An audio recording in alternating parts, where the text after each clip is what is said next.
घर में ये 4 लोगों का आना अत्यंत शुभ माना गया। इन 4 लोगों के चरण आपके घर के लिए अति शुभ माना गया। तो ध्यान से सुनिएगा, ये 4 लोग कौन हैं जिनके चरण घर में पड़ने से हमारे घर में सुख शांति आ जाता है। तो शास्त्र ने कहा इन 4 लोगों के चरण अगर आपके घर में पड़ जाए तो आपका घर वैकुंठ बन जाता है। सर्वप्रथम जामाता यानी दामाद, जमाई, जो भी आपके भाषा में बोलते हो वही आप मान लीजिए, सोच लीजिए, ठीक है।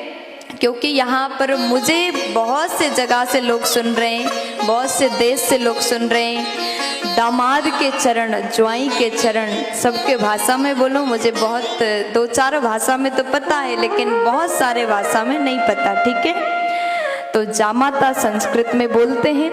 दामाद के चरण अति शुभ माना गया।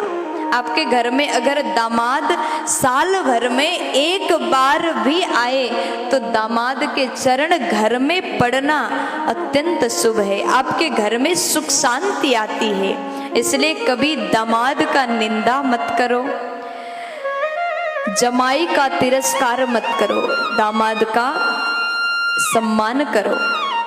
लेकिन दामाद के बारे में उतना बोलने की जरूरत मुझे नहीं है, क्योंकि दामाद जी अगर घर में आते हैं तो उनके लिए अलग ही स्वागत किया जाता है, 56 भोग खिलाया जाता है, खूब सेवा किया जाता है।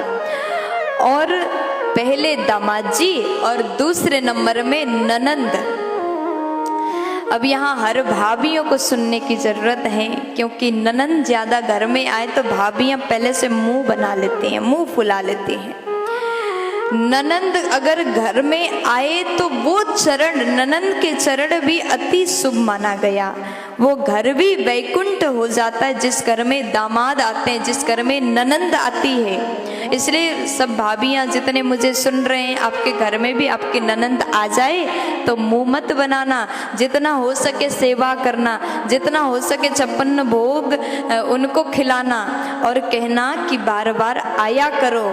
क्योंकि ननंद अगर घर में बार बार आए, ननंद भी समझदार होती है, साल भर में 1 बार आती हैं, और किसी किसी की बहुत जल्दी हफ्ते भर में 3 बार आ जाते हैं, है ना।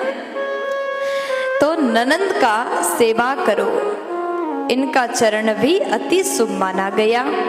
तीसरे नंबर में कहा भांजा, ननंद के बेटा, भांजा के चरण भी अत्यंत शुभ है। घर में अगर भांजा आए तो भगाना मत, उनसे रूठ करके बात मत करना। भांजा के चरण भी आपके घर के लिए शुभ है, उनको भी घर में आना चाहिए। और चौथे नंबर में गुरुजन, महापुरुष, संत महापुरुष। संत महापुरुष के चरण जिस घर में पड़ता है वो साक्षात वैकुंठ बन जाता है।